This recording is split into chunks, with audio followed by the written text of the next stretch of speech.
alabar a Dios, dándole las gracias por su eterno amor. Te invitamos a disfrutar con tu familia, donde tú verás y escucharás la verdad de su palabra. Declaramos que tus ojos alumbrados están.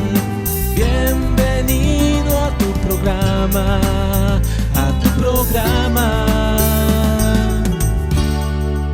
renovando el entendimiento.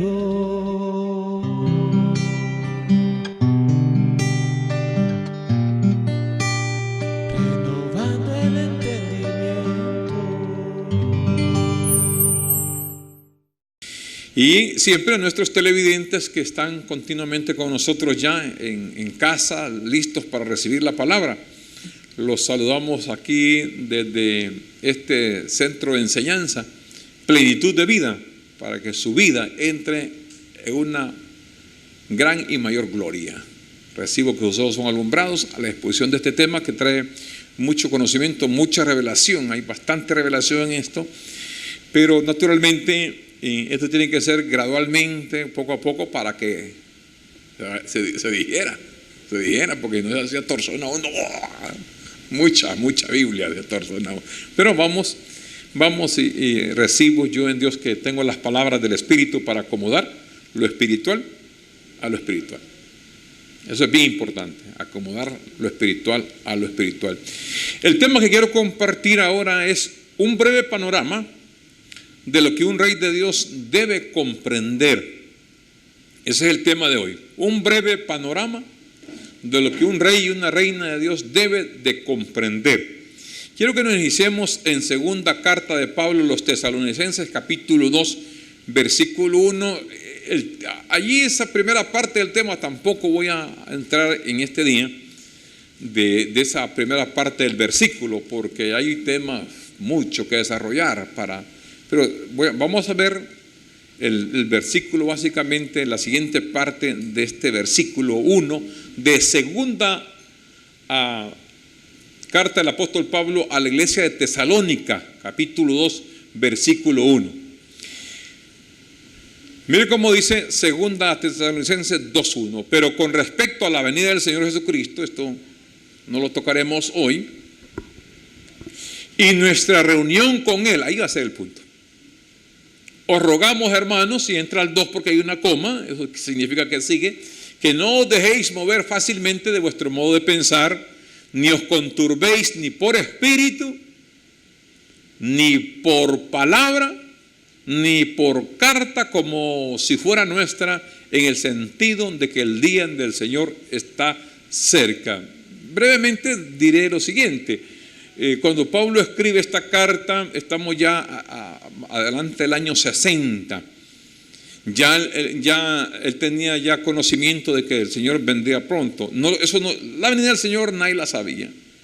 Nadie la sabía. Ni él, ni los ángeles, ni nadie. Pero dio los parámetros del Señor en qué tiempo vendría. Y él dijo, no pasará esta generación, en Mateo 24, 34. Y entonces puso ese parámetro, la generación.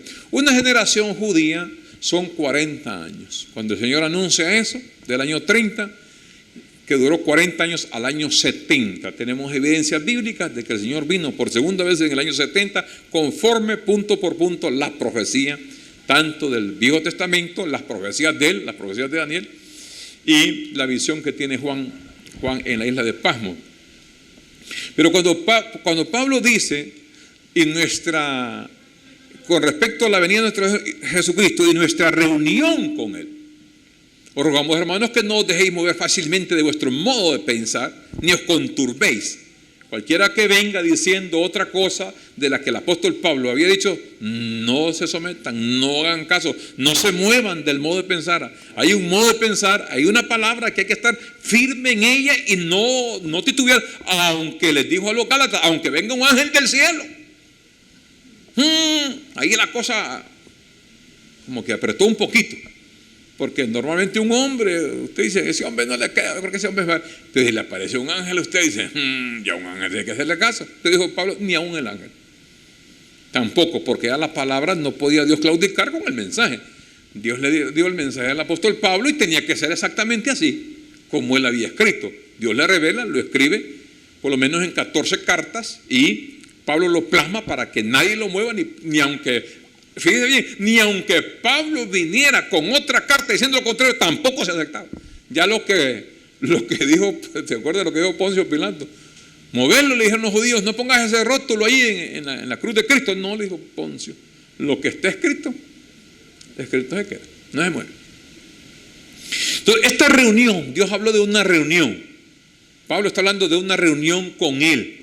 ¿De qué se trataba esa reunión? ¿Qué iba a haber en esa reunión? Vamos a amplificarlo un poquito más para entrar a esta primera parte del tema. ¿Qué era lo que Dios en Cristo iba a reunir?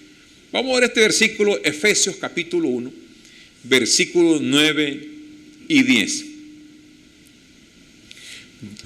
Dios le revela a Pablo que iba a haber una reunión, que iba a reunir en él, Dios en Cristo. Recuerda, Cristo, el cuerpo de Dios. Dios es espíritu metido en ese cuerpo. La misión de Cristo aquí en la tierra, Dios mismo haciendo su misión.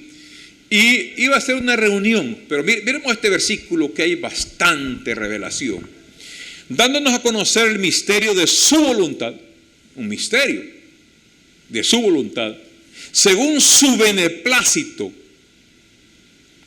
conforme lo que Dios se había propuesto en Él mismo, no en nadie más. Dios se propuso eso. ¿Qué se propuso Dios en sí mismo? En Él. Versículo 10 de Efesios 1. De reunir, fíjese bien esto, todas las cosas en Cristo. Todas las cosas en Cristo. En la dispensación del cumplimiento, diga cumplimiento, de los tiempos. Así, aquí viene ya una tremenda revelación. Las que están en los cielos como las que están en la tierra. Iba a reunir en Cristo. ¿Cuándo? En la dispensación de los tiempos. Vino la primera vez en carne, muerto, crucificado, muerto, sepultado y resucitado. Cumplió parte de ese cumplimiento que le había dicho.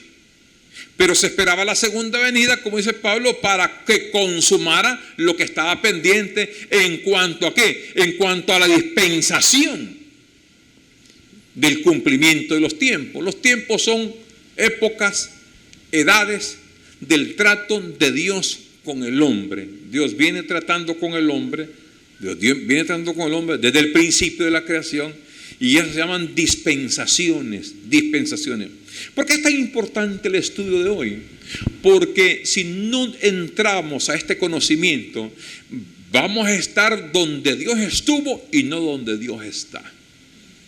Se quedan en las dispensaciones pasadas, en las épocas pasadas, allá donde Dios trató con el hombre, en aquella época. Y entonces la gran pregunta del siglo XXI es, y en el tiempo y en la mente de Dios, ¿dónde nos encontramos hoy en el pleno siglo XXI nosotros, los seres humanos? Mire qué importante es ver la dispensación de los tiempos. Entonces se dispensó un tiempo en Cristo en su primera venida, pero se esperaba la otra dispensación, que fue la segunda venida. Quiere decir que si una persona no ha atendido bien que el Señor vino por segunda vez, ya hay un tiempo ahí que la gente está esperando y no se ha cumplido todavía lo que dice la palabra, en la dispensación del cumplimiento de los tiempos. En la dispensación del cumplimiento de los tiempos. Eso es lo que habla.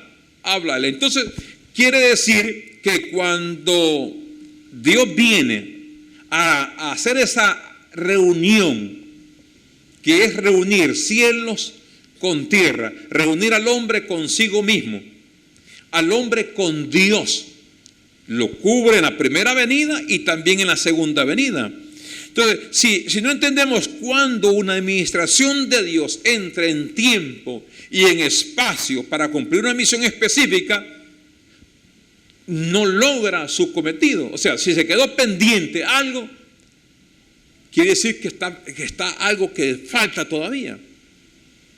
Y el profeta Isaías. Dios le revela en el capítulo 55, versículos 10 y 11, y da una declaración. En Isaías 55, 10, rápidamente. Porque como descienden los cielos la lluvia y la nieve y no vuelve allá, sino que riega la tierra y la hace germinar y producir y da semilla al que siembra y pan al que come, así será mi palabra.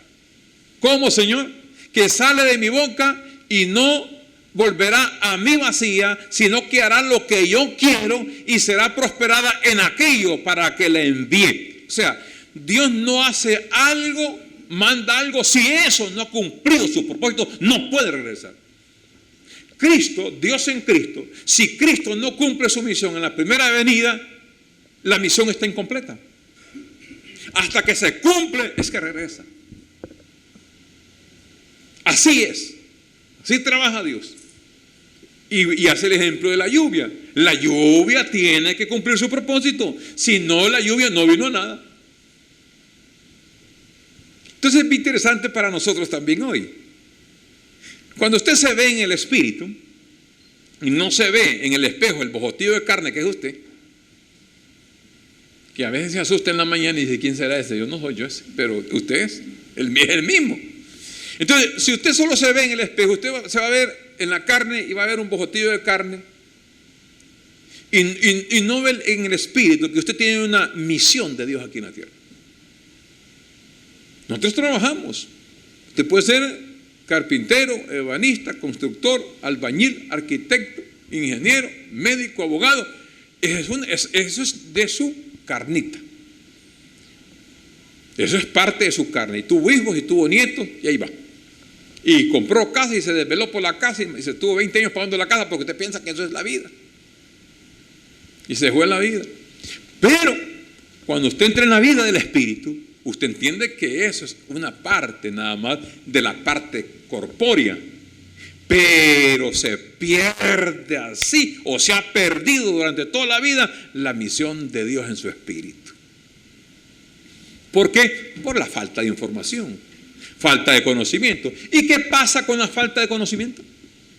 El pueblo de Dios perece, el pueblo de Dios sufre, porque no nos han enseñado. No nos ha enseñado la vida del espíritu. No nos han enseñado cuál es nuestra función, misión aquí en la tierra. Entonces el mundo nos ha desviado a hacer esto, hacer lo otro, y cuando menos acordamos se nos fueron estamos a mitad de paquete. Con el 50, 60, Dios mío, y entonces se perdió la vida. El mundo entra en el engaño, en los deseos engañosos de la carne. Y por eso Pablo decía, no se conformen a este mundo, a este siglo. La vida suya no consiste en esto. Porque la vida del hombre, dijo el Señor, no consiste en la abundancia, en los bienes que posee, ni en lo poquito, ni en lo bastante. Eso no es la vida. Esa no es la vida. Porque eso es lo que usted tiene ahí, son frustraciones, decepciones, lo quería, no lo pudo obtener, se quita la vida, se suicida y adiós mundo cruel con una pastilla de curar frijoles. Se fue, porque usted se decepcionó, porque usted piensa que la vida suya era esa exactamente. Entonces Dios en Cristo vino y cumplió su misión, por eso regresó. Misión cumplida, vuelve a Dios otra vez. Vuelve a Dios otra vez. Miremos ahora a Colosenses capítulo 1, versículo 20 al 22. Vamos a ver estos 3 versículos, bien interesantes.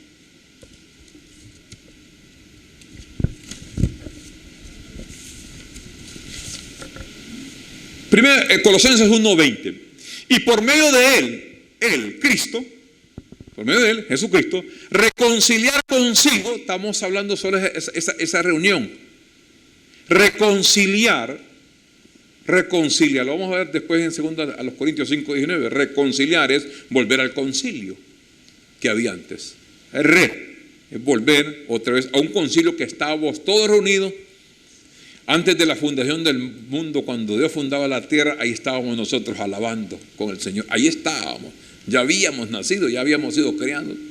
Pero fíjense cómo la religión, cómo lo minimiza tanto a Dios, cómo humanizan tanto a Dios y le dicen, acepte a Cristo para que sea hijo de Dios usted ahora.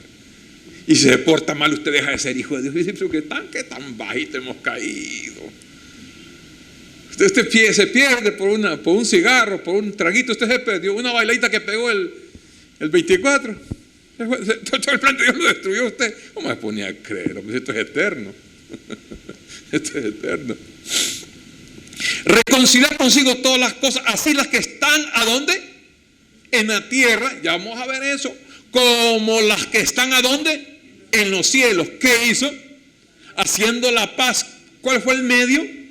La sangre de su cruz. Fíjense que en esa primera venida fue derramamiento de sangre. Logró la misión de hacer la reconciliación, pero faltaba la otra reunión en la segunda venida, que dice el apóstol Pablo, versículo 21.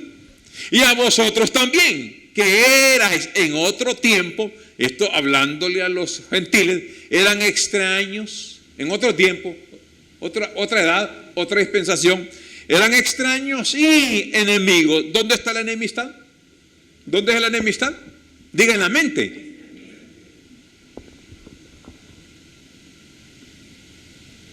La enemistad en la mente. Mire, a usted viene un muchacho de Olancho y le da un chisme. Usted quedó enemigo desde aquí de Tegucigalpa con el olanchano en la mente. Y también no pasó nada, no era cierto. Pero usted ya es enemigo. Solo que mire, si fue tantas, me la papá, pues sí, no le ha hecho nada. Pero ya le dijeron el chisme, en la mente está enemigo. ¿Y enemigos a dónde? En vuestra mente. Haciendo malas obras, ahora os ha reconciliado, ¿a dónde? En su cuerpo de carne por medio de la muerte. ¿Para qué? Presentaros santos y sin mancha e irreprensibles delante de la congregación, delante del pastor, delante del concilio, delante del presbiterio. ¿Delante de quién? De Dios. Él es Dios. Entonces, Él hizo una obra de reconciliación, quitó las enemistades que había y ahora los presentó santos, sin mancha e irreprensibles. Avanza Colosenses. En Efesios solo queda santos y sin mancha. Aquí pone irreprensibles. Los presenta santos, sin mancha e irreprensibles, pero es delante de Él. Pero delante de la gente usted es un don nadie. Qué santo va a ser usted, qué irreprensible usted. Pero como nadie le está preguntando a usted la opinión si se le agrada a la persona, es delante de Él. La gente lo puede ver como quiera verlo, pero ese concepto no funciona aquí. Funciona el concepto de Dios. ¿Cómo lo ve Dios? Eso es lo más importante. Y en 2 Corintios vamos a ver este versículo, capítulo 5, versículo 19. Mire cómo dice. 2 Corintios, capítulo 5, versículo 19. Para que entremos a la administración de lo que vamos a hablar. Mire cómo dice, que Dios, estas palabras yo siempre cuando leo la Biblia voy en esos detalles. Que Dios estaba en Cristo. Estaba, quiere decir que ya no está. Porque ahora el Cristo volvió a ser el que era antes. Dios sobre todas las cosas, la gran revelación de 1 Corintios 15, 28. Dios estaba en Cristo. ¿Qué hacía Dios en Cristo? Reconciliando consigo, con Él mismo, al mundo, no tomándoles en cuenta a los hombres sus pecados. Y de Pablo, y a nosotros nos encargó la palabra de la reconciliación. ¿Qué era la palabra de la reconciliación? Diciéndole a ustedes ya están reconciliados. Pero aquí la gente dice, pase al frente, hermano, los que están mal para que se reconcilien con Dios. Nosotros aquí ahora, 2000 años después, si eso fue allá. ¿Y por qué tenían que reconciliarlos? Porque los enemigos eran ellos, no nosotros ahora, 2000 años después. Usted nunca fue enemigo de Dios, usted nunca está mal con Dios. Eran ellos. Y Dios tuvo que reconciliarlos. Hizo la paz y los reconcilió a ellos. Volvieron al concilio, a la reunión que el apóstol Pablo está hablando, a la reunión con él de lo que Dios había dicho.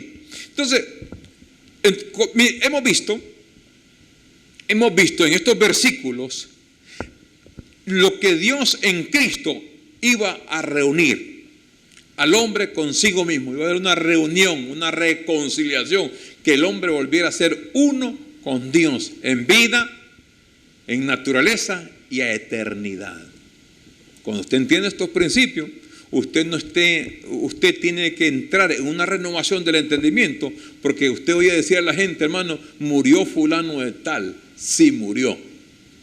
Y entonces la gente queda en duda. ¿Se iría con Dios? Sí, pero yo lo vi la última semana que andaba tragueado. Se fue para el infierno.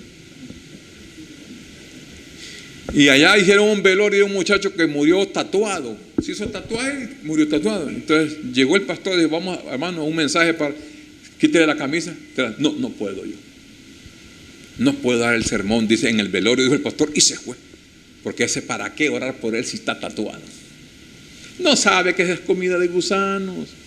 Y los gusanos no sé qué gusto tendrán con el tatuaje, con la tinta. Si a lo mejor les amarga un poco, pues echan un traguito, los gusanos se enjaguan y botan aquella tinta y siguen con la comidita. Pero eso es carnita que se va al cementerio y no tiene nada que ver con el espíritu. Esto ya ocurrió. Esto ya pasó. Entonces cuando usted oye decir a la gente, murió fulano de tal, bueno, oremos para que entre en la presencia de Dios. Es que en vida nosotros vivimos con el Señor. Aquí no ocupamos morirnos para estar con el Señor. Ya estamos en el Señor. Cuando usted nació, ya vino con el Señor.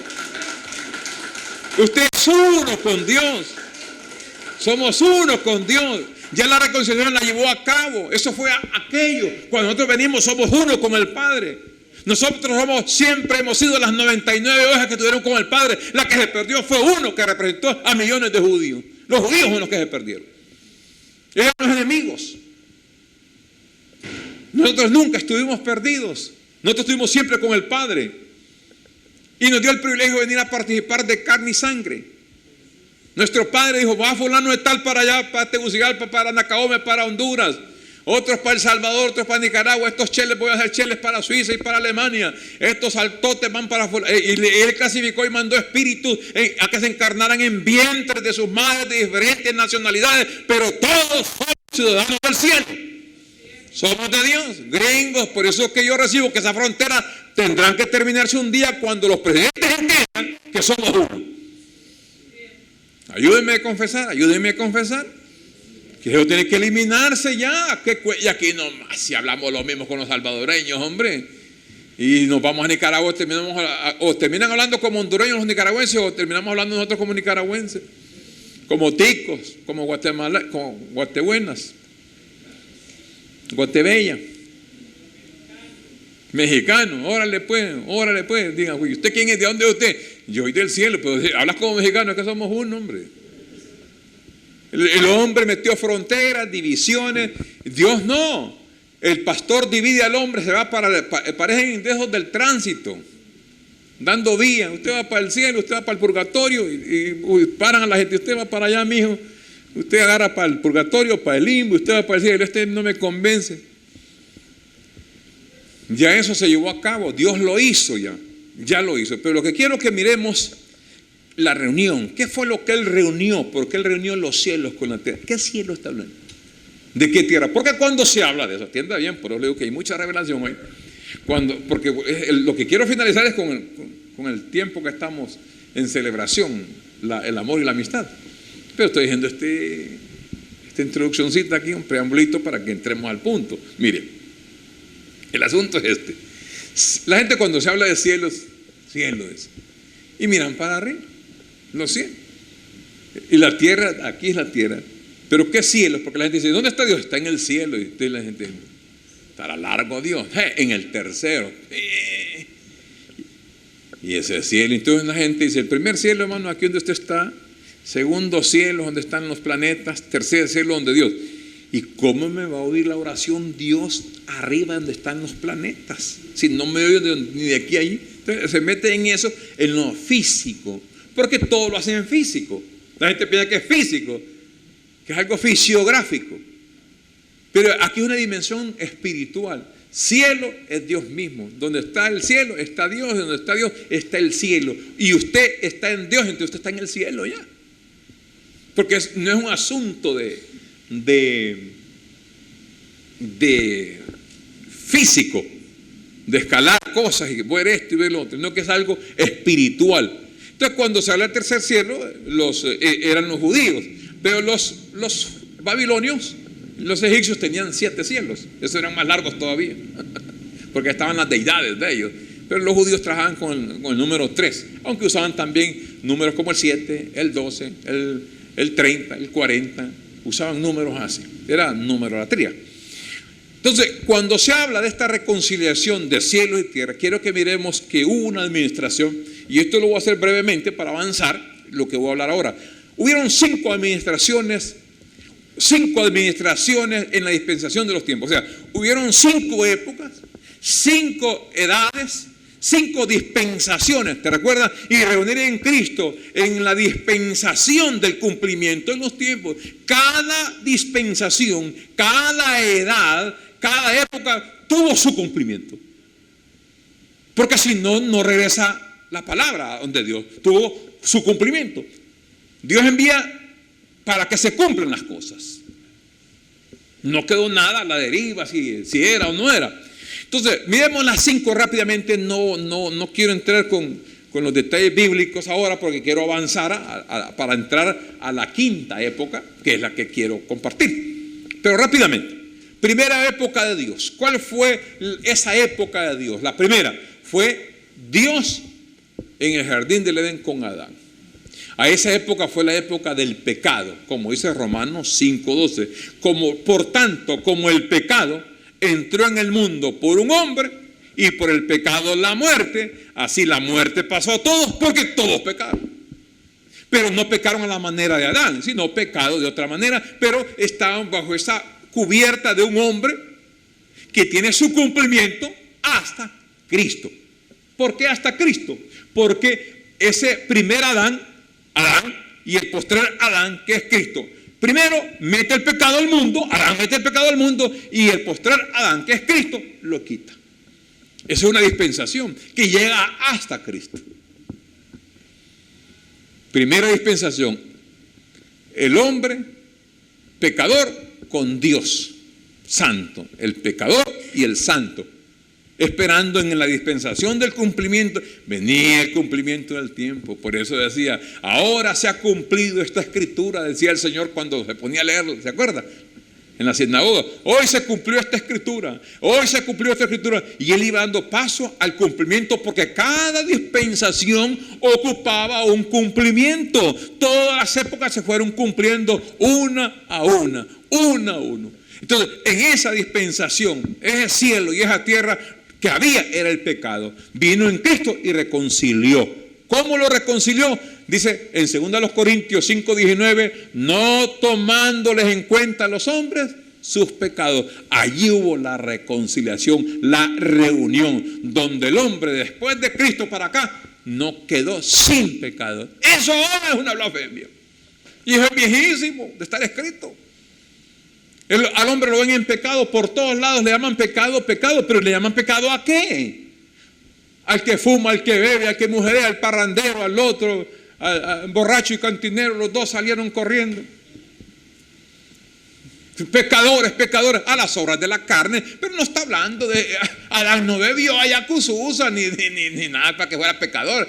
La transgresión que Dios le dijo a Adán, no comerás de este árbol, eso se llama transgresión. Ese fue el pecado que entró al mundo, la desobediencia.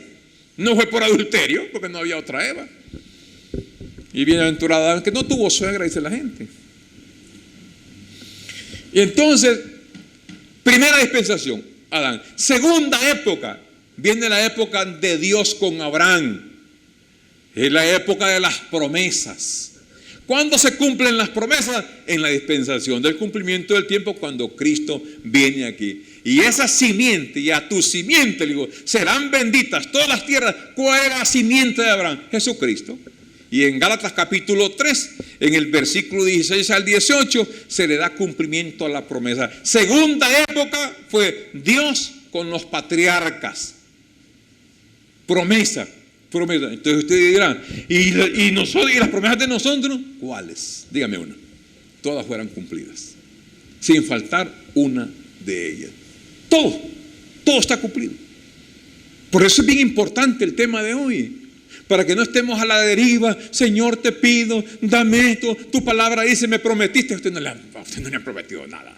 ¿Qué le prometieron a usted? Yo quiero un carro, yo quiero esto. Es un deseo carnal de que usted quiere manejar un carrito. Si eso ahí está, hombre. Trabaje y haga de la prima y paga la mensualidad. Si yo quiero la casa, sí, cómo no, ahí está la casa, hay un montón de casas. Pero Dios no está hablando de eso. Dios no está hablando.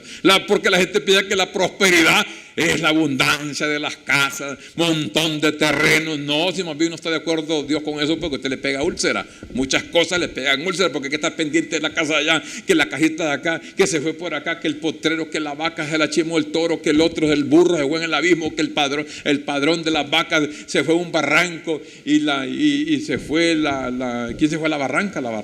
¿Quién era el de la barranca? ¿Ah? El buey. Entonces el dueño del buey, ¿cómo estaba? Preocupado porque el buey cayó en la barranca. Entonces Dios no está hablando de eso. Pablo dice, contentos con lo que tenemos ahora. Bendecidos reyes y reinas de Dios, contentos con lo que tenemos ahora, porque Dios dijo que no te dejaría ni te desampararía y siempre suple lo que hace falta. El que más tiene, más bien, ¿para qué tener más? No hay donde echar tanto. Número 3. ¿Cuál fue el otro cielo y la otra tierra que fue reconciliado? El trato de Dios con Moisés. ¿Cómo se le llamó a ese cielo? La ley. Fue el cielo de la ley, el cielo de las promesas, el cielo del pecado. ¿Ve? Pecado fue reconciliado, unió. Las promesas fueron reconciliadas, se cumplieron todas en Cristo. En el sí y en la mente, según los Corintios 1:20. Luego vino la ley. ¿Hasta dónde llegó la ley? Hasta Cristo. Hasta Cristo llegó la ley. Dice, porque el fin de la ley es Cristo, Romanos 10:4. Entonces hubo la tercera época, la tercera dispensación, la tercera edad de Dios. Fue la época de Dios con Moisés, tratando con una ley que era el cielo. Eso es cielo y tierra, reconciliando a ambos. Cielo y tierra, reconcilió, unió. ¿Y cómo lo hizo? Quitó el pecado, cumplió la promesa y le puso fin a la ley. Vamos hasta ahí, vamos bien, vamos bien. Esa fue la época de la ley, donde Juan 1:17 dice que la ley por medio de Moisés fue dada. La ley venía eso. ¿Dónde terminó? Fíjate que la ley termina en Cristo. Pero los sacrificios de los judíos siguieron. Y los judíos siguieron yendo al templo. Mire, el pecado, la época del pecado había terminado en Cristo, en la cruz del Calvario. No, los judíos siguieron matando animales para quitar el pecado, para expiar el pecado. Los judíos no le hicieron caso, creyeron un poco de judíos. La mayoría no creyó en el Señor. ¿Quién iba a ser ese Jesús que viene si es hijo del carpintero, de José? Lo conocemos bien en el pueblo. ¿Qué iba a hacer ese hombre? No creyeron. A los suyos vino y los suyos no lo recibieron, no lo aceptaron. A los que creyeron les dio potestad de ser hechos hijos de Dios. Al grupo de judíos que creyeron en Jesús les dio potestad de ser hechos hijos de Dios. Esos fueron los que Pablo llama que fueron adoptados hijos de Dios. Está la adopción también, que pertenece a los judíos porque fueron adoptados como hijos. Nosotros no fuimos adoptados. Ellos fueron adoptados. Y los demás fueron injertados en el olivo. En el olivo natural fueron injertados en el olivo, los silvestres fueron injertados en el natural. Entonces, esto de los judíos no lo aceptaron, no lo recibieron, siguieron ellos yendo al templo. Jesús muere, hace la obra de la cruz del Calvario, reconcilia a la humanidad, quita el pecado. La primera dispensación del pecado lo quita la ley. Pero ellos siguieron como que Cristo no hizo absolutamente nada. Desafortunadamente, siglo XXI, año 2018, los pastores y todo el mundo siguen pensando lo mismo, como que si Cristo no vino ni la primera vez. Lo mismo se sigue haciendo, Viejo Testamento, Viejo Testamento, Viejo Testamento, confesando pecado. Pasen al frente los que andan mal. Vamos a orar por usted, hermano. Hay demonios aquí. el diablo por acá, que Satanás. ¿Y qué hizo Cristo? No, Cristo hizo una gran obra, hermano, pero nosotros acá, mire, tenemos que dar, porque dice la Biblia, a Dios orando y con el mazo dando. ¿Dónde dice la Biblia eso? No, pues también dice otro versículo, ayúdate que yo te ayudaré. ¿Dónde dice la Biblia eso? No, que las hojas del palo están contadas y no se cae ni una de esas. ¿Dónde dice la Biblia eso? Son otros versículos según el yo de ellos. Entonces, fíjense bien. Entonces, como ellos siguen, tenía que venir por segunda vez Cristo a destruir ese templo, a destruir el sacerdocio levítico y a destruir a Jerusalén por medio de sus ángeles, de su poder, que fueron las tropas romanas. Destrucción total. Esa fue la segunda venida, porque ellos siguieron haciendo afrenta al Espíritu de gracia, tomando por inmunda la sangre del pacto y pisoteando al Hijo de Dios como que no hizo nada. Entonces dijo Dios, horrenda cosa es caer en manos del Dios vivo, no se venga en vosotros, mía es la venganza, yo daré el pago. Y les pagó. ¿Cómo les pagó? Con justa retribución, dice Lucas 21:21. Fue justo la retribución. Ese incendio que sufrió en Jerusalén, esa destrucción de Jerusalén, fue justa retribución por haber ofendido al Hijo de Dios. Y que ellos mismos se condenaron cuando le dijeron a Caifás, no, matémosle, que la sangre de él caiga sobre nosotros y sobre los hijos nuestros y sobre los hijos de nuestros hijos. Ellos entraron en la misma aplicación de la condenación, que les cubriera esa sangre derramada. Entonces, esa redención, esa reconciliación se hizo cuando Cristo vino, no lo recibieron, por eso tuvo que aparecer en la segunda vez. Esa fue la tercera época, la tercera etapa. Pero entramos a la cuarta etapa. Cristo muere, resucita, pasa un tiempo, viene 40 días, se les aparece a ellos,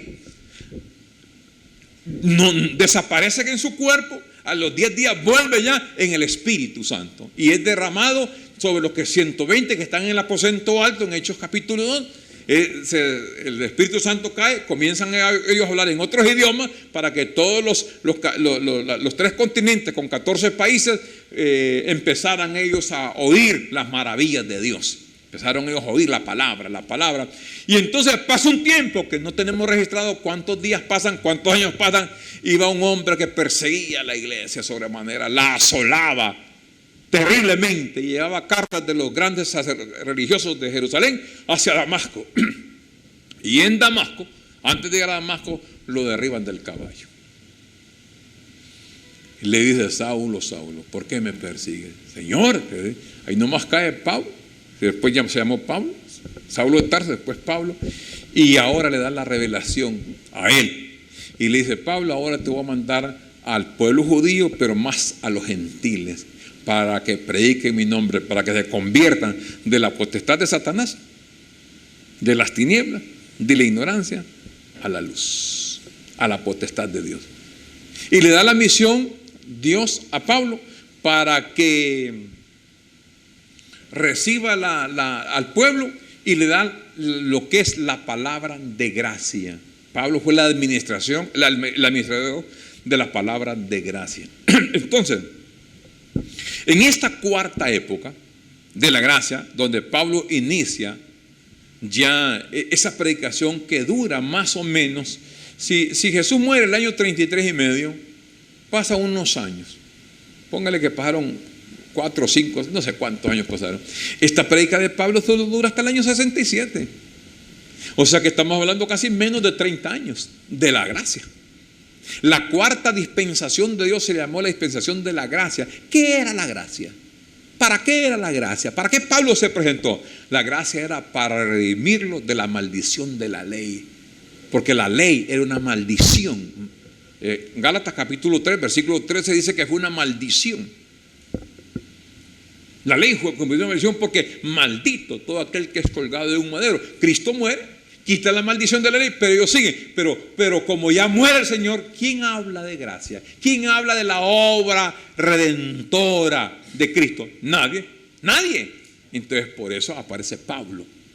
Pablo es el administrador de la gracia de Dios. El cielo en tiempos de Pablo, ¿cuál era? La gracia.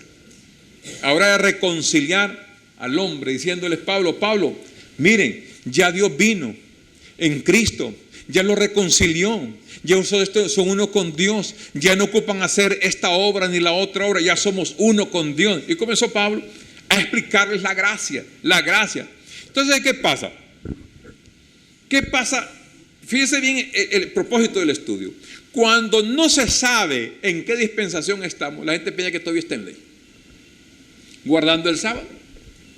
Otros guardan el domingo, no comen carne de cerdo, se circuncidan porque están leyendo la Biblia y no miran que esa dispensación, esa edad, esa etapa ya tuvo su cumplimiento. Dice Pablo: si se circuncidaban ustedes, ahora hay otra circuncisión. ¿Cuál, Pablo? La del Espíritu. En espíritu somos los que servimos al Señor. Pablo, y el sábado, ¿cuál es la opinión del sábado? Pablo es un legalista. Pablo guardó el sábado mejor que todos los judíos. El sábado fue el Señor Jesucristo, porque en Él está el reposo. Cuando Él dijo: venid a mí todos los que estáis trabajados y cargados, y yo os haré sabáticos, yo os haré descansar. El sábado significa descanso. Él era el sábado. Cristo fue el sábado, el reposo, no de estar un día a la semana, el sábado allá, durmiendo, orando, yendo al club, no comprando nada, ni vendiendo nada, porque era pecado todo eso. Si a un señor lo encontraban con una leñita, ese hombre era a morir, lo mataban. Por una leña, por un leño lo mataban. Así era la ley, rígida. Entonces Él era el sábado. Él fue la verdadera circuncisión de fe. Colosenses 2:11. En Cristo se resume todo. Entonces le da cumplimiento a eso. Entonces la ley, termina la ley, pero entra la gracia. Y aquí en la gracia es donde está el meollo del asunto. Porque la gente piensa que la gracia es lo último de Dios. Quitó la ley, hermano, y estamos en gracia. Gloria a Dios que estamos en gracia, en la gracia de Dios, porque Pablo murió y terminó la dispensación de la gracia. La gracia terminó porque Dios vino en el cumplimiento del tiempo y le puso fin en el año 67 más o menos, porque después entró la gran tribulación en Jerusalén y ya no había más gracia que predicar. ¿Y quién iba a predicar gracia? Si el único que predicó gracia fue el perito arquitecto, el apóstol Pablo. Y entonces ahora, hermano, ¿en qué dispensación estamos? En el camino más excelente, en donde estamos los reyes y reinas de Dios, en el amor incondicional de Dios, que es la quinta época y última época de Dios. No estamos en ley, no estamos en gracia. Dijo Pablo que ni la ley ni la gracia sirven, sino la nueva creación, la fe que obra por el amor. Estamos en el amor de Dios. Ahora fíjese bien que en esa cuarta época, que aquí hay una confusión un poquito seria, en la cuarta época donde está Pablo, ¿qué pasa cuando Pablo? Fíjese bien, cuando Pablo aparece en escena están las corrientes doctrinales del judaísmo y también está la predicación del apóstol Pablo. Entonces, ¿qué vemos ahí? Vemos ley predicada por los judíos y estamos viendo a Pablo y sus compañeros predicando gracia al mismo tiempo. Usted ve en todas las cartas, vemos las dos líneas doctrinales corriendo. Vemos gente que están circuncidando a los incircuncisos. Y Pablo predicando que eso ya no va, la circuncisión no es esa. Entonces vemos dos líneas doctrinales, circuncisión e incircuncisión. Vemos el bautismo en agua y vemos el bautismo en el Espíritu Santo en la cuarta época en la dispensación de Dios. Porque siempre hoy hay que hablar de esto por los cuatro vientos. La gente está enredada todavía con el bautismo en agua. ¿Y cómo me bautizo? Porque me habló un señor y mis hermanos que tengo una discusión con un hombre, lo quiere invitar a la iglesia acá, él vive lejos, allá en el norte, porque él dice que tenemos que bautizarnos en el nombre del Padre, el Hijo y el Espíritu Santo. Y yo le digo: hermano, eso no va. Dije yo, ya entendió el hermano. ¿Y cómo piensa usted, hermano? No, yo le digo que es en el nombre de Jesús solo. Entonces no entendió él que el bautismo en agua fue un rudimento que se utilizó, y también actuaban al mismo tiempo los que estaban bautizando en el Espíritu Santo. Eran dos líneas doctrinales. Estaba Pablo evangelizando la gracia y estaba Pedro allá en Gálatas judaizando, y los apóstoles. Estaba Pablo acá con el ministerio del Espíritu, y habían ministros de la ley, de la letra, que es la que mata, la ley. Letra muerta, que es la que mata. Estaban judíos con el velo de Moisés, y estaban judíos que se les había quitado el velo, y gentiles también sin el velo de Moisés. Al mismo tiempo. Estaban también gente predicando el nuevo pacto y el viejo pacto, que tenía que haber desaparecido, pero como la gente no creyó, siguieron con obras del viejo pacto. Del viejo pacto. Porque hoy en día lo mismo sucede ahora, hermano. ¿En qué pacto está usted? No, yo estoy en el nuevo, no estoy en el viejo. Que usted no estamos ni en el viejo ni en el nuevo, porque hoy no hay pactos. El pacto se terminó. ¿Por qué no hay pacto? Porque ahora somos uno con Dios. Y hacer un pacto significa tener dos personas, Dios y el hombre allá. Hagamos pacto. Yo estoy aquí, dice Dios, y usted, hagamos un pacto. Y los pactos llevan condiciones. Ahora, ¿qué condiciones vamos a poner? Ninguna. ¿Por qué? Porque Dios y yo, usted y Dios, somos uno. Entonces estaba el viejo pacto y estaba el nuevo pacto, que todavía estaba a punto de desaparecer, hasta que vino la sentencia sobre el templo judío y fue destruido. Vemos el judío según la carne y el judío según el espíritu. Entonces todas estas profecías tocantes a la nación de Israel fueron cumplidas en el año 70 para darle cumplimiento a la quinta y última época de Dios, la época del amor incondicional. Es ahora la reunión de Dios con el hombre en esta última época. Entonces, ¿qué pasa? Dios trató con gente en 5 épocas diferentes. Trató con el pecado, con la promesa, con la ley y con la gracia. Y ahora el trato de Dios es en el amor sin condiciones. El amor que sobrepasa todo entendimiento. Entonces, en esta quinta época, que es aquí donde usted se encuentra y yo me encuentro, los reyes de Dios y las reinas de Dios nos encontramos en la quinta y última época, dispensación de Dios, donde ya no hay nada más, que es el amor de Dios sin condiciones. Entonces, ¿qué debemos de saber? Debemos de saber este punto. Primera a los Corintios 10:11. Mire este versículo. Primera a los Corintios 10:11. Lo primero que un rey de Dios debe saber en esta dispensación es esto. Mire cómo dice.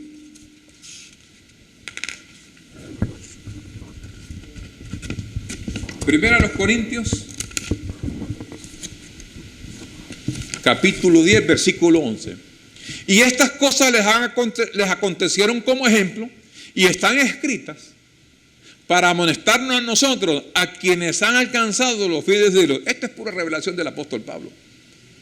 Les acontecieron a quienes, a nosotros, dice Pablo, a quienes han alcanzado los fines de los siglos. Diga, los fines de los siglos. ¿De qué está hablando? ¿Y qué fines de siglos son esos? Se refieren a todos los siglos de las épocas pasadas. Siglos es una dispensación de tiempo donde cada uno fue llevando. Ahora de Pablo nos encontramos en los fines de los siglos, y los fines de los siglos ya es la quinta época, donde ya la época del pecado, la época de las promesas, la época de la ley, la época de la gracia terminó.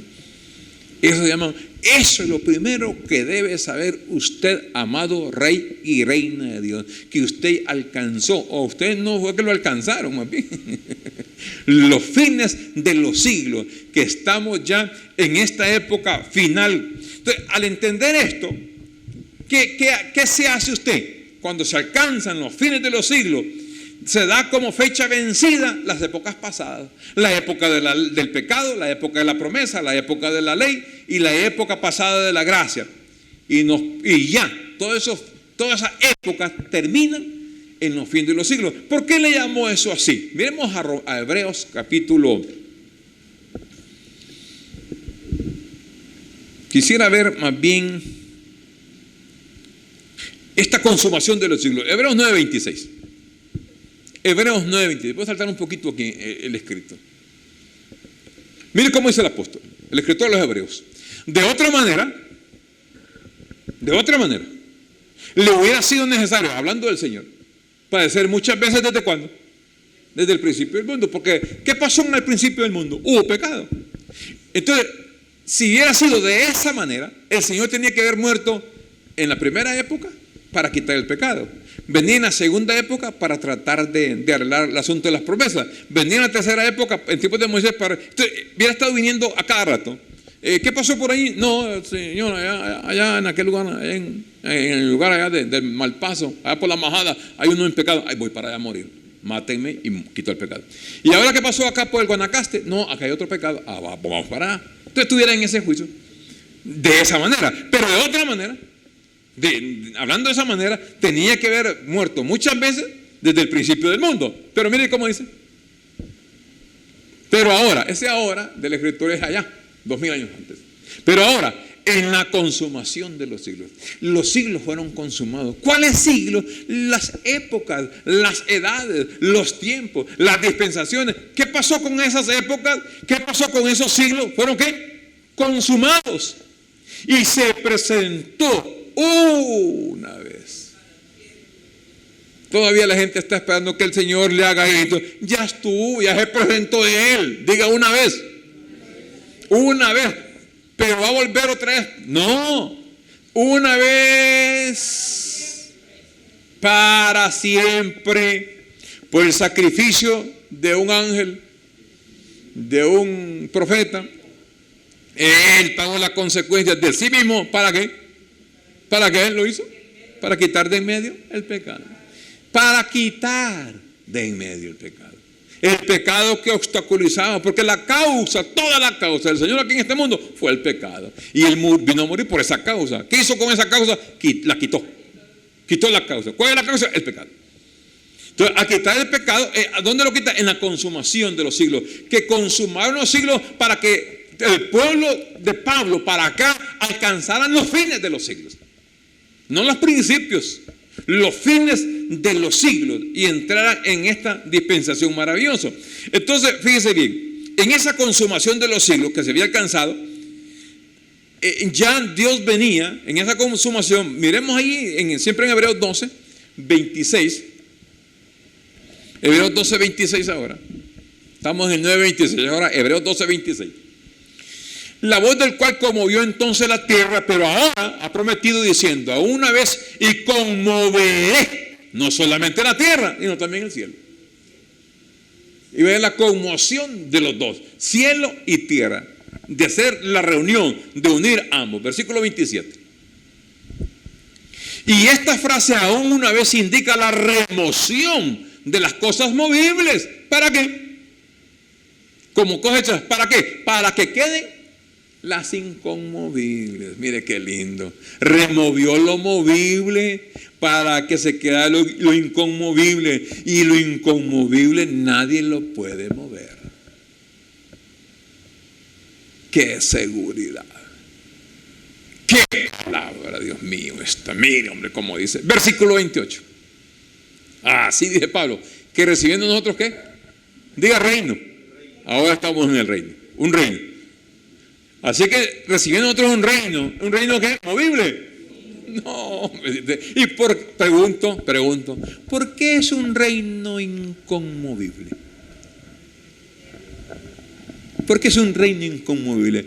Porque es un reino del Espíritu. Los reinos de la tierra son movibles. Ahora está un rey y lo quitan y viene otro rey. En el caso de las naciones es un presidente que está un tiempo. Y como decía el Señor, y estos tienen que dejarlo porque son humanos y mueren. Pero en el reino, nosotros es un reino inconmovible porque es espiritual. Y nosotros nunca más moriremos porque somos espíritus.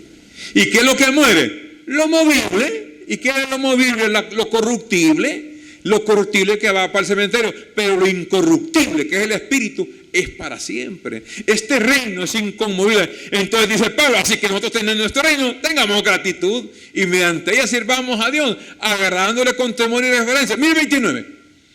Porque nuestro Dios es fuego consumidor. ¿Y qué fue lo que Él consumió?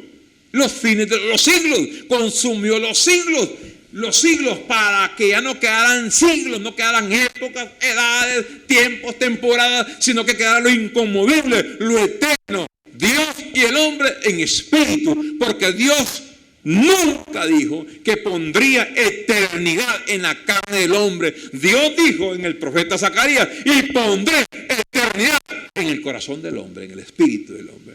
El hombre es espíritu, es eterno. Dios es espíritu y es eterno. Un reino inconmovible porque es espiritual celestial. Y cuando les digo, porque Dios es un fuego consumidor, fue lo que hizo. Consumió todo Jerusalén, consumió todo el sacerdocio levítico, consumió todo lo que era tierra. Y hizo una sola, cielos y tierra, los reunió, los reconcilió. Donde hoy, ¿dónde está el cielo? ¿Dónde está la tierra? Eso fue lo que Juan vio. Cielos nuevos y tierra nueva. ¿Donde qué dijo? ¿Donde qué decía el apóstol Pedro? Donde Pedro esperaba la justicia de Dios. Y esperamos del Señor, dijo, cielos nuevos y tierra nueva, porque ahí mora la justicia de Dios. Entonces dice Pablo en la revelación de Romanos 14, 17, porque el reino de Dios es el reino del Espíritu, donde existen tres glorias. En el reino de Dios, dice, está la gloria de la justicia, la gloria del gozo y la gloria de la paz. El reino de Dios no consiste en comida, porque es material, es movible, es comida, bebida ni comida. El reino de Dios no consiste en comidas ni consiste en bebida. El reino de cuando alguien dice, hermano, está prohibido aquí el café, eso es comida, eso es bebida, eso no es del reino. Hermano, aquí le prohibimos a usted el chicharrón, le prohibimos el chancho, la chandinga, todo lo que lleva chancho, chandinga, chicharrón, chorizo, chismolito hay que echarle ahí, entonces salchicha. Entonces, cuando comienza el hombre ya a poner mandamientos de vestimenta, las mujeres usen así, los hombres no tienen que ser así, que el otro por aquí. Atiéndame bien, escogidos del reino allá en televisión, los hermanos que están en casa. No atienda ya, porque usted no está en un reino movible de comida ni bebida. El reino de nosotros es gozo, paz y justicia en el Espíritu Santo. Pero el reino de Dios, Dios hizo esa obra maravillosa. Fueron 5 dispensaciones, 5 etapas, pero en el cumplimiento del tiempo, Dios reunió todas las cosas en Él. Ese fue el propósito. Y dijo Isaías, y así será mi palabra, que no regresa a mí vacía, sino que cumplirá el propósito para el cual lo he enviado. Yo recibo este día que el propósito de Dios en cada uno de ustedes, amado Rey y Reina de Dios, se cumple. Y que usted no se va al cementerio mientras no disfrute la plenitud de vida de estar en el cielo en Dios mismo. Bendecimos con toda bendición. Vamos a estar en pie. El Ministerio Internacional, disfrutando del amor incondicional de Dios, le agradece a usted por haberlos acompañado en el programa. Declaramos que los ojos de tu entendimiento han sido alumbrados. Hasta nuestro próximo programa. Gracias por su eterno amor. Te invitamos a disfrutar con tu familia, donde tú verás y escucharás la verdad de su palabra. Declaramos que tus ojos alumbrados están. Bienvenido a tu programa,